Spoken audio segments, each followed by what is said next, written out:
Hello, ladies and gents, and welcome to this week of English 101. We get to work on Project 2 this week. Hooray! I know we're all so very excited. So last week, we learned what Project 2 is going to be about, all about trial by media, and how potentially justice could be impacted through an impartial jury that could be swayed, biased, influenced by what they read from the newspaper or see on TV or get from social media. So when we talk about trial by media, media is a very broad reaching concept. In some of your case proposals, we might have interpreted media meaning just social media, but media is broader than that. It's social media, yes, absolutely. That is so influential right now. But also it includes TV programs, it includes radio programs, it includes newspapers, magazines, publications of that kind. So as you're thinking about your projects, make sure to take in that broad scope as well. And if you're working in an older case, like the Sam Shepard case, social media wasn't a thing then, right? So we have to focus on how newspapers treated the topic or how different modes of publication talked about this trial. So you kind of have to play with the case you've got. If you're looking at a more recent case, of course, social media is going to be much more influential than if you were working with Bruno Hauptmann, right? So there's a big difference there. But think about media as a broaderly defined term, and I think that'll help you, especially as you're looking for your research. So this week we're working on writing and revising our essay. Please, please, please follow the outline that's in the modules tab. It will help you so much. I kid you not.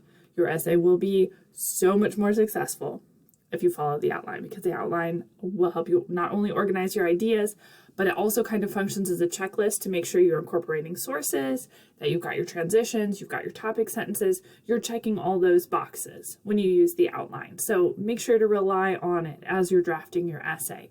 We are going to be doing our first peer review on Wednesday, so you need to have a completed essay by Wednesday. You do. I can hear you in my head going, that's so fast.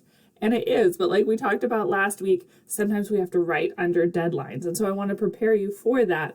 Our last project was much more drawn out and lengthy. We had a lot of time to sit with our ideas and think about them.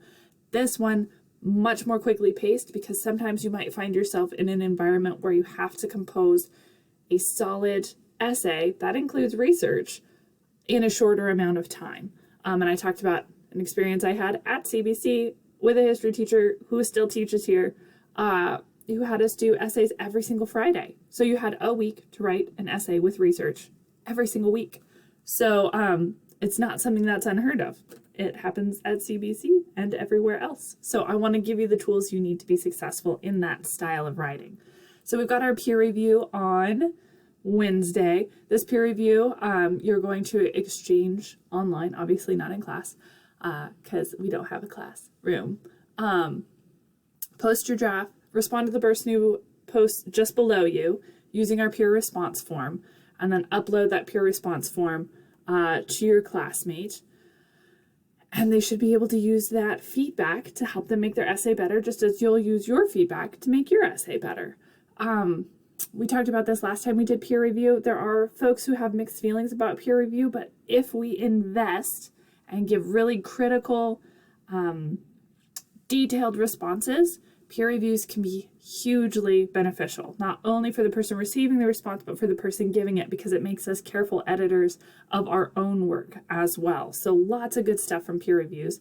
Let's make sure we invest in those. And from a place of love and friendship, of course, just rip each other's essays apart. Just be brutal, because we want to help each other get better, right? And that's the way we get better. Nobody wrote a better essay after they got a smiley face on it. Like, good job, that was nice. Like, no, nobody revised it. Nobody made it better. So be brutal, be honest, give loads of feedback, be critical, and that will help us get better, right? So then work on writing. We've got a PowerPoint on logical fallacy. This might be a helpful thing to include in your essay. If you take a look at the sample essays we've got posted in the modules tab, they all discuss logical fallacies, and I think that's a really solid way to attempt an analysis of some of the articles that we get on these cases. So check out the logical fallacies. You will find logical fallacies in almost every media discussion of every case. Just it's how humans work. We use logical fallacies all the time. So check out that. Very fun. And then we're doing one last peer review. Da, da, da, da, and your final essay is due Wednesday the 26th. I am almost done grading your Project 1 essays. They are very close to being completed.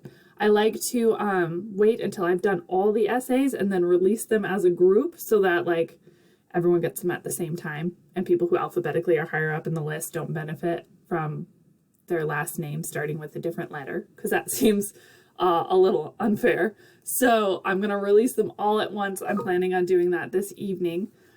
So good things coming your way, hopefully tonight.